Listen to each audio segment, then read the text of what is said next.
The roar of 50,000 spectators from dozens of different species created a sound that Marcus Blake's human ears weren't designed to process. But 3 weeks of competing in the trial of echoes had taught him to tune out distractions and focus on what mattered. Right now, what mattered was staying conscious long enough to accept whatever prize the tournament organizers had in store for the winner. Ladies, gentlemen, and beings of all classifications, the announcer's voice boomed through the arena's translation systems. I present to you the victor of the 847th Trial of Echoes, Staff Sergeant Marcus Blake of the Human Colonial Marines. Marcus raised his battered fist to acknowledge the crowd, though every muscle in his body screamed in protest. The final match against the Krillian berserker had pushed him beyond his limits, forcing him to rely on tactics that his opponent's warrior culture had never encountered. While the 8-foot-tall reptilian had possessed superior strength and natural armor, Marcus had used human unpredictability and adaptability to turn the arena's environmental hazards into weapons. An impressive display of tactical innovation, continued High Chancellor Vex, the Centaurian who served as chief tournament organizer. Humanity's representative has demonstrated the qualities that make your species so interesting to observe. The way Vex said interesting made Marcus slightly uncomfortable, but he attributed it to translation difficulties between species. The important thing was that he'd won, which meant Earth would gain significant prestige among the galactic community and possibly access to trade agreements that could revolutionize human technology. Now, Vex announced, we present the traditional champion's reward, as agreed upon by the tournament charter and the participating civilizations. Marcus expected medals, credits, or perhaps access to advanced technology. What he didn't expect was for a group of robed figures to escort a small, delicate alien woman onto the arena floor. She was unlike any species Marcus had encountered during his military service. Barely reaching his chest in height, she possessed an ethereal quality that made her seem almost translucent in the arena's harsh lighting. Her skin held a subtle luminescence, like moonlight on water, and her large silver eyes seemed to contain depths that suggested intelligence far beyond what her fragile appearance might suggest. Her ears were elegantly pointed, and her silver-white hair fell in waves that seemed to move with their own internal rhythm. "Behold," Chancellor Vex proclaimed, "your companion prize, Ziva of the Elari, offered in accordance with the ancient traditions of the trial." The arena fell silent. Marcus felt the blood drain from his face as the implications of what he was hearing sank in. They were presenting him with a person, a sentient being, offered like a trophy or a piece of equipment. "I'm sorry," Marcus said, his voice carrying across the arena through his helmet's communication system.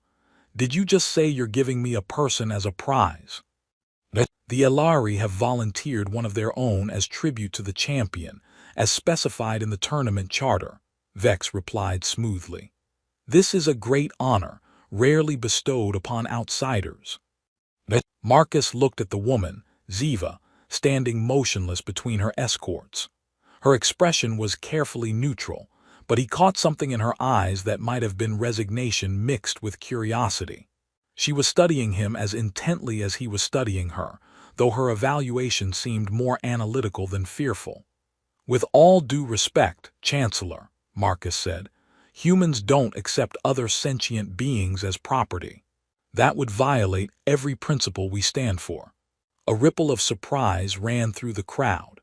Apparently, questioning the tournament prizes wasn't common behavior among previous winners. "The arrangement is not ownership in the sense you might understand," Vex explained, though his tone suggested he found Marcus's objection tedious. "The Elari have ancient obligations to fulfill, and this represents the honorable completion of such a debt. To refuse would be diplomatically inadvisable." The threat was politely phrased but unmistakable. Refusing the prize could undo everything Marcus's victory was supposed to accomplish for human-alien relations. Earth needed the credibility that tournament victory provided, and creating a diplomatic incident over what other species apparently considered normal procedure could set back human integration into galactic civilization by decades. Marcus looked at Ziva again, noting the way she held herself with quiet dignity despite the circumstances. Whatever was happening here, she was clearly more than she appeared to be. The intelligence in her silver eyes suggested someone capable of understanding complex situations, not a passive prize to be awarded to tournament winners. "I accept the honor," Marcus said finally, "with the understanding that the lady will be treated with the respect and dignity befitting any citizen of the galactic community."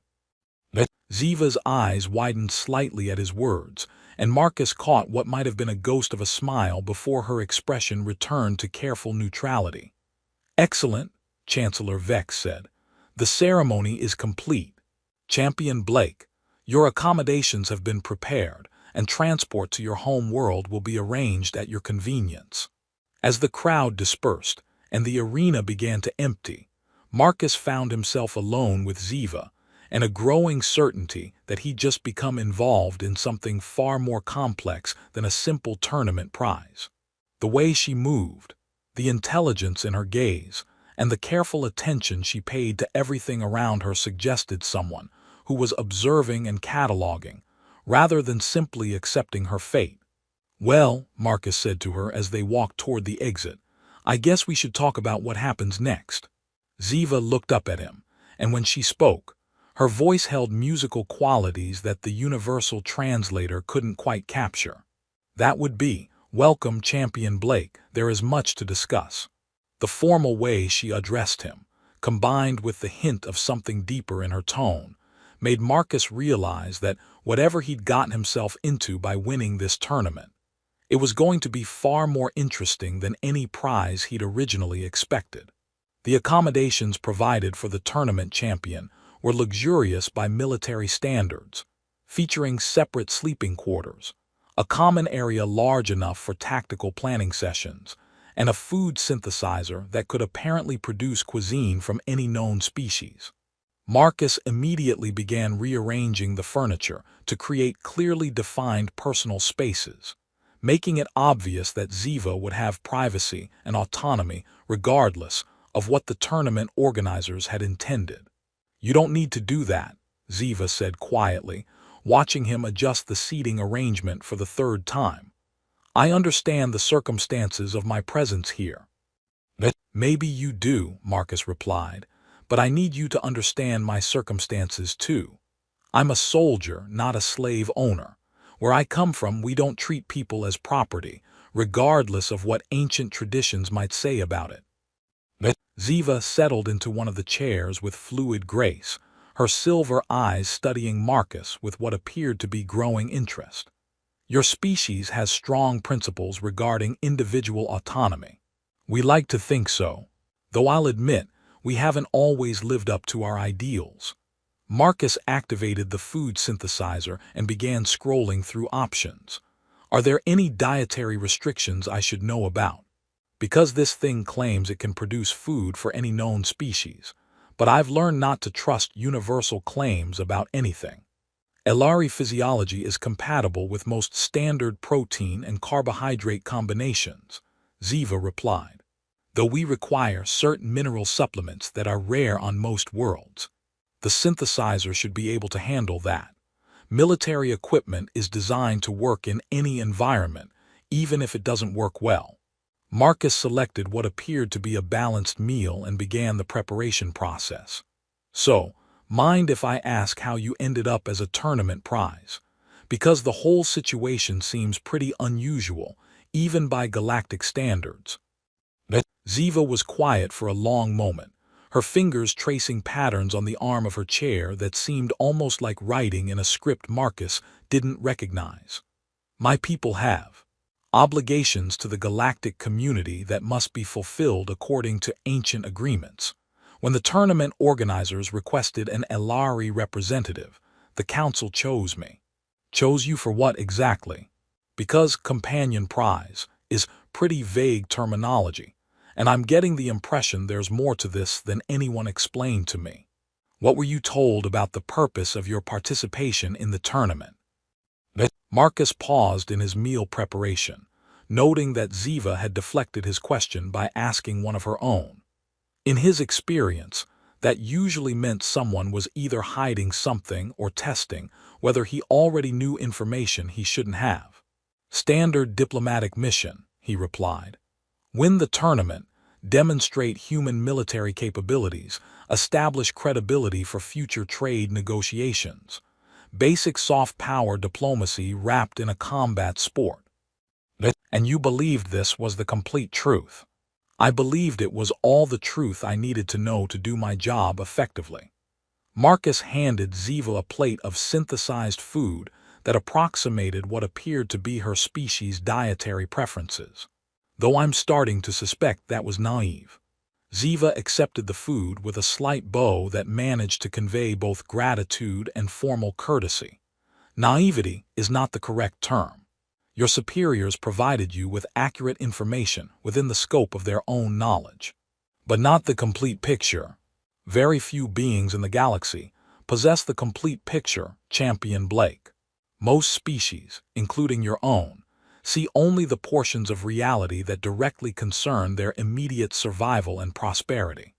Marcus sat down across from her, noting that despite her small size and delicate appearance, Ziva possessed the sort of presence that made her seem to fill more space than her physical form occupied.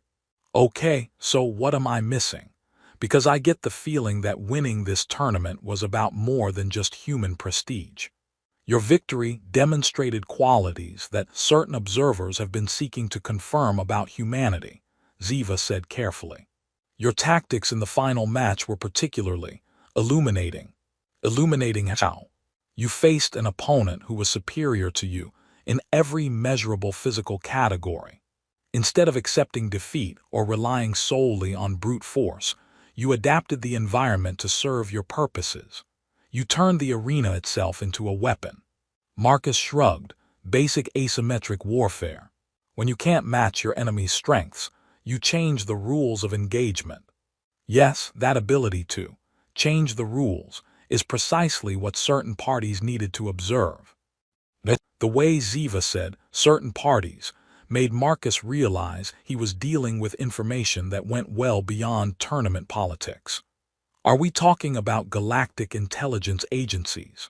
Because that would explain a lot about why this whole situation feels like an elaborate setup. We are talking about beings who concern themselves with the long-term survival of galactic civilization, Ziva replied. Though their methods of evaluation may seem elaborate to those being evaluated. Marcus leaned back in his chair, processing the implications of what he was hearing. So the tournament wasn't really about human diplomatic recognition. It was an intelligence test. It was an evaluation of human potential under extreme circumstances. The question being answered was whether your species possesses the adaptability necessary to survive what is coming. What's coming? Ziva met his eyes, and Marcus saw something there that made him understand why her people might have chosen her for this mission. Behind the ethereal beauty and apparent fragility was a steel core that had been forged by knowledge of things that would terrify most beings. Threats that make the recent galactic conflicts appear trivial by comparison, she said simply. Dangers that will require unprecedented cooperation between species who have historically viewed each other with suspicion. Marcus felt a familiar sensation in his stomach, the same one he'd experienced before every major combat deployment. The recognition that his life was about to become significantly more complicated, dangerous, and important than he'd previously understood. And you're here to determine whether humans can be trusted as allies in whatever's coming. I am here, Ziva said, to determine whether humanity can be more than just allies, whether they can be partners in the kind of alliance that transcends traditional species boundaries. Partners? Marcus repeated the word, noting the implications. Not just military cooperation, but something deeper. Something unprecedented, Ziva confirmed. which is why the evaluation had to be equally unprecedented. Marcus looked at this small, enigmatic woman who had been presented to him as a prize, but was clearly something far more significant. "I have a feeling," he said, "that winning this tournament was the easy part." Ziva's smile was slight but genuine. "You may be correct, Champion Blake. The real test is just beginning." Over the next 3 days, as Marcus prepared for his return journey to Earth, his conversations with Ziva revealed layers of complexity that made the tournament's political implications seem simple by comparison.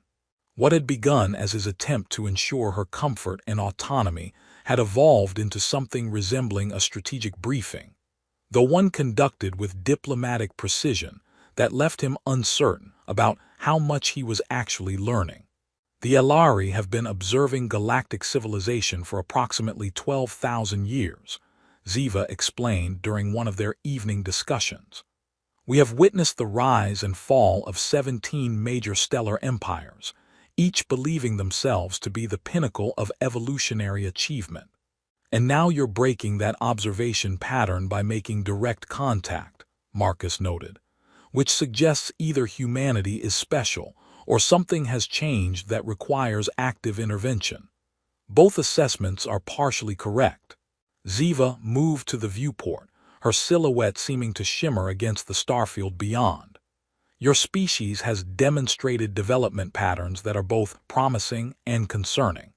Rapid technological advancement combined with aggressive expansion, but also remarkable adaptability and creativity in problem-solving, like turning arena hazards into weapons against superior opponents." That was merely one example. Human military history is filled with instances of conventional wisdom being discarded in favor of innovative approaches. Your species seems incapable of accepting that any problem is unsolvable. Marcus joined her at the viewport, noting that her reflection in the transparisteel seemed to contain depths that her physical form didn't quite possess. Most military theorists would call that stubborn stupidity rather than innovative thinking. "The distinction often depends on whether the approach succeeds," Ziva observed. "And human approaches have succeeded with remarkable frequency, despite being dismissed as impossible by more established civilizations. So why reveal this to me? I'm just a soldier who happened to win a tournament. If your people want to make contact with humanity, surely there are diplomatic channels that would be more appropriate." Ziva turned from the viewport to face him, and Marcus was struck again by the intelligence that seemed to radiate from her silver eyes. Diplomatic channels assume that both parties understand what they are negotiating about. In this case, most human leadership has no awareness of the actual situation they face. Which is, are you familiar with the concept of evolutionary pressure, Champion Blake? Marcus nodded. Environmental factors that force species to adapt or die. Galactic civilization is approaching a period of unprecedented evolutionary pressure. They ound your species, humans, Cathara, several others, have reached technological levels that make them visible to entities that have been dormant for millennia. Entities, beings that exist on a scale that makes planetary civilizations appear as insignificant as insects.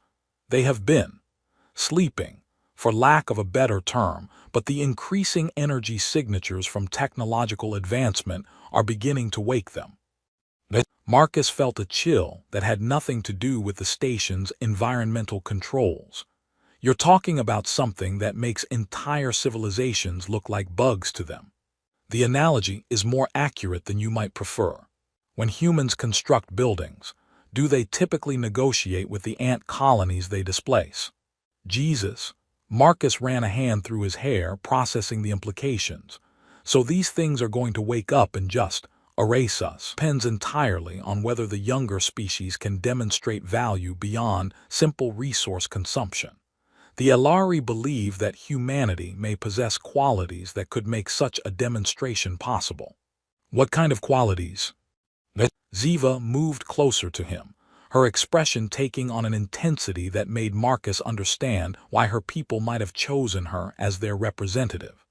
The ability to forge connections across species boundaries, to create alliances based on mutual benefit rather than dominance, to adapt strategies based on changing circumstances rather than rigid doctrine.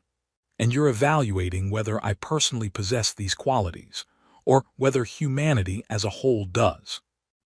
Both. Individual capability often reflects species potential, particularly in cultures that value personal achievement and innovation.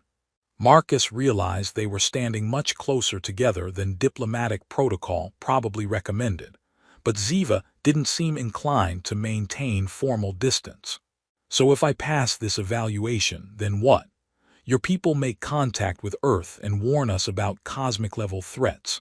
If you pass the evaluation, I recommend that my people propose an alliance that goes deeper than information sharing. Partnership in developing technologies and strategies that could help all younger species survive what is coming. Partnership. Marcus noted her use of the same term from their previous conversation.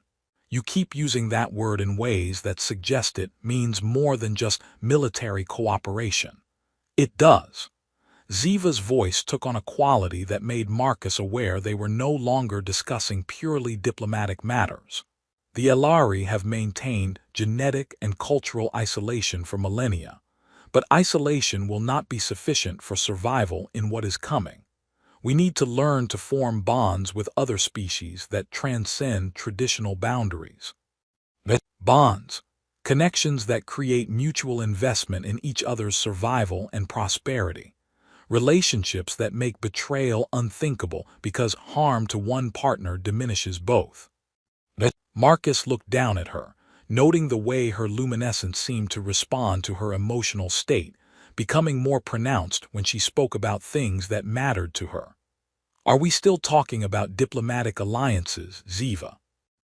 We are talking about whatever connection between us proves most beneficial for both our peoples, she replied. Though I confess that the diplomatic aspects may no longer be my primary concern. The admission hung in the air between them, transforming their conversation from strategic discussion to something far more personal.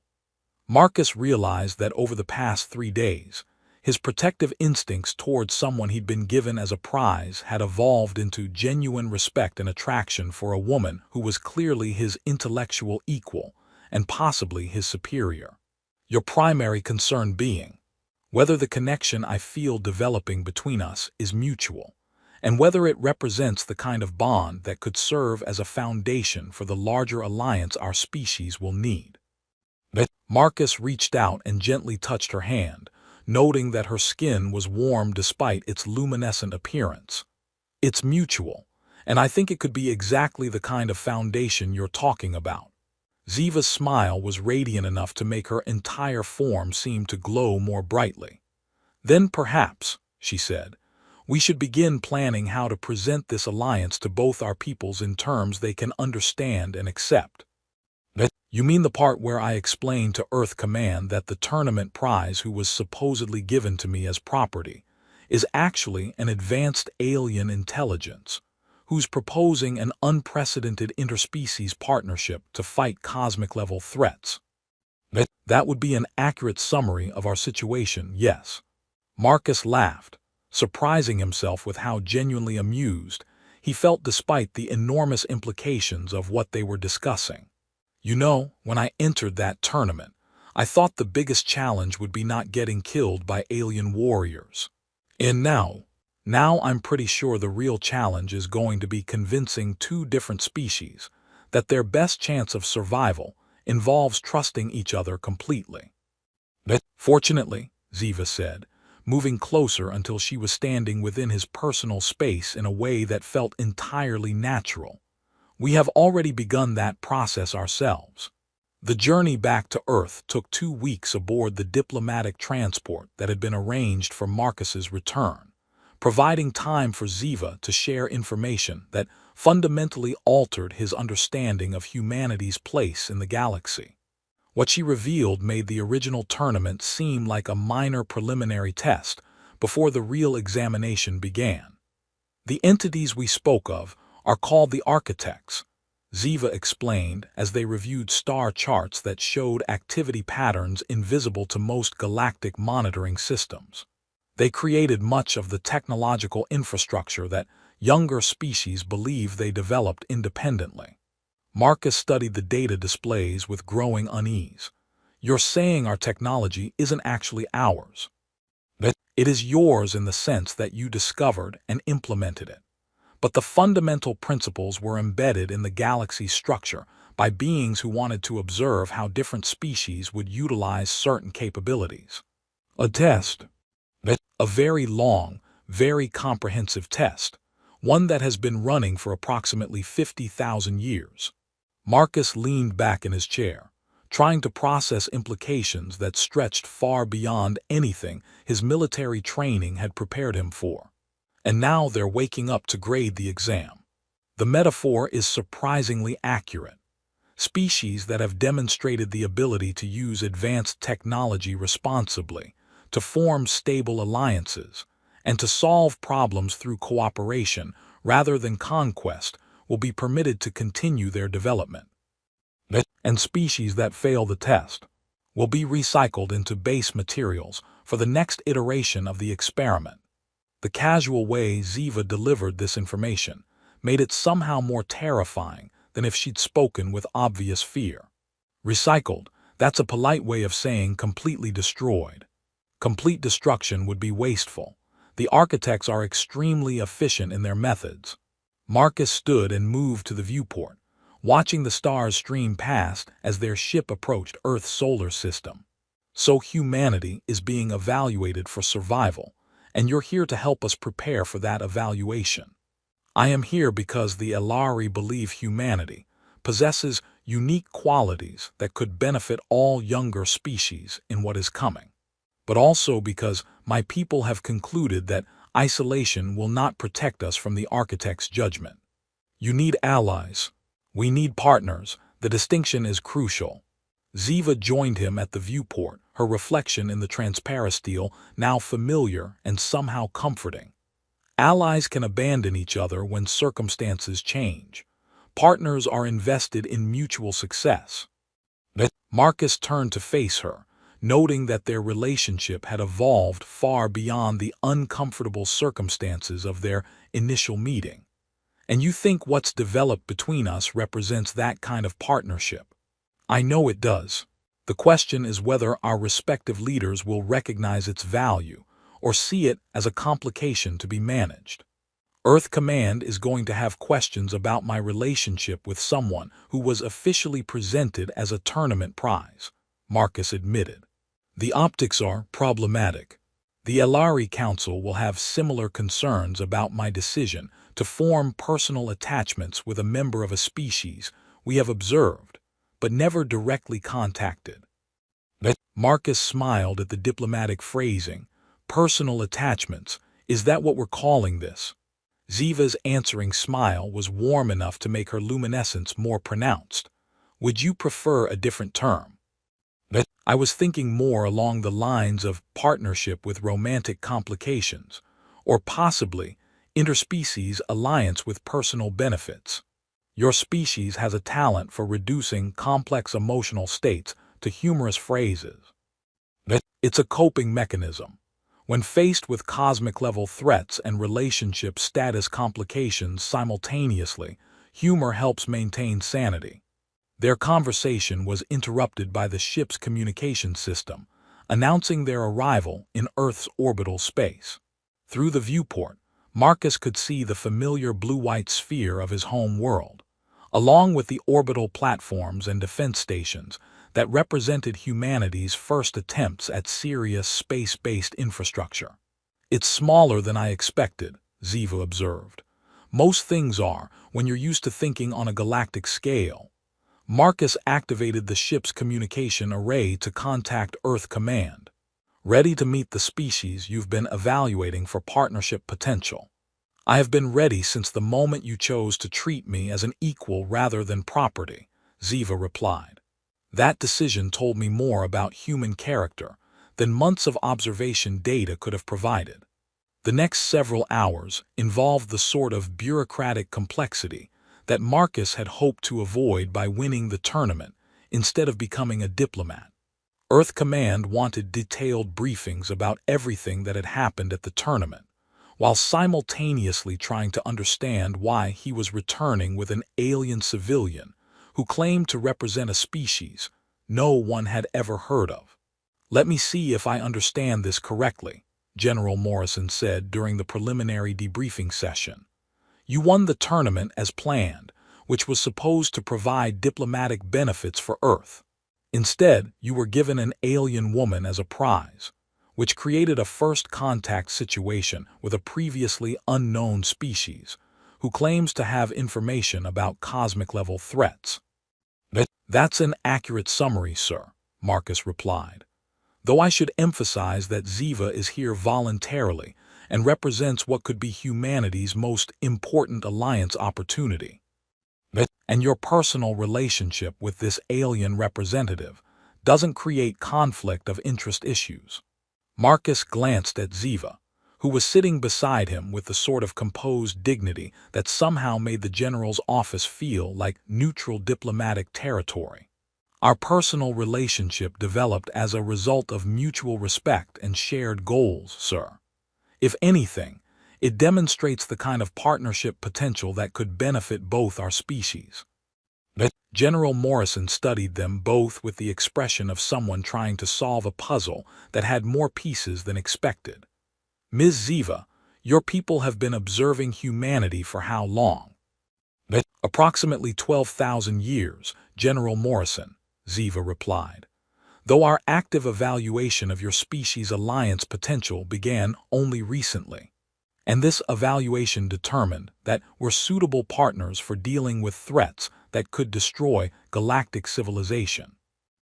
Your species possesses adaptability, creativity, and ethical foundations that make you capable of the kind of cooperation necessary for survival. Sergeant Blake's behavior throughout our interaction has confirmed these assessments." Marcus watched the general process this information, recognizing the moment when career military pragmatism overcame personal discomfort with unusual circumstances. "What exactly are you proposing as the next step in this partnership?" "Formal diplomatic contact between our species, sharing of defensive technologies, and joint preparation for challenges that neither of our peoples could face alone," Ziva replied.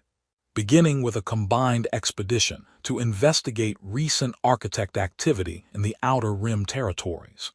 And if Earth agrees to this alliance, then humanity becomes part of a coalition that includes the most advanced peaceful species in the galaxy, with access to technologies and knowledge that could ensure your long-term survival and prosperity."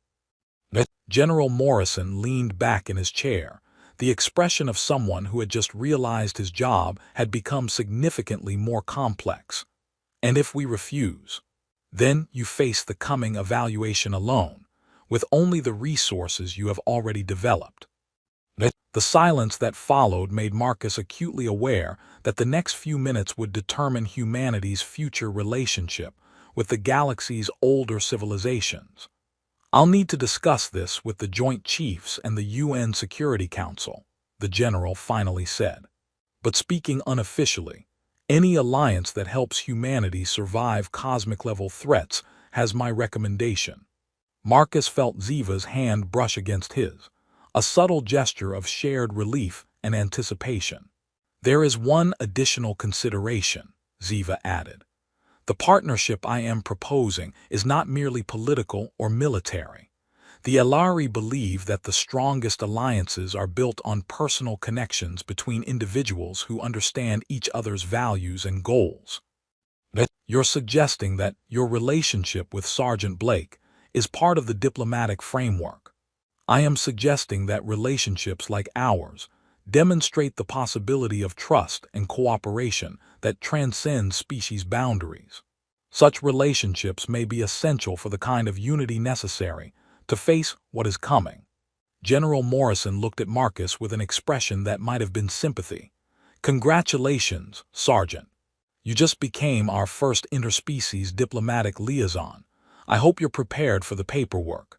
Marcus smiled, realizing that despite the enormous challenges ahead, he had never felt more confident about the future. "I think we can handle it, sir. After all, we've already figured out how to turn a tournament prize into a galactic alliance." And Ziva added with luminous smile, "We have only begun to explore the possibilities of what our partnership can accomplish." As they left the briefing room together, Marcus reflected on how drastically his life had changed since winning what he'd thought was a simple tournament. He'd entered the competition to prove human military capabilities, and had instead discovered that humanity was facing an examination that would determine their species' survival.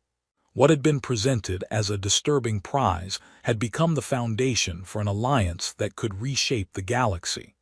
"Any regrets about accepting the role of tournament prize?" Marcus asked as they walked toward the quarters that had been assigned for Ziva's stay on Earth. "None whatsoever," Ziva replied, her luminescence brightening with what he'd learned was her equivalent of a smile. "Though I suspect the paperwork General Morrison mentioned will prove more challenging than any cosmic threat we might face." Marcus laughed, pulling her closer as they walked. "Good thing we've got experience turning impossible situations into opportunities." "Indeed," Ziva said, leaning into his embrace, "and I believe our greatest opportunities are still ahead of us." Through the station's viewport, Earth turned slowly beneath them, a small blue world about to take its place in a much larger and more dangerous universe. But for the first time since learning about the architects and their test, Marcus felt genuinely optimistic about humanity's chances.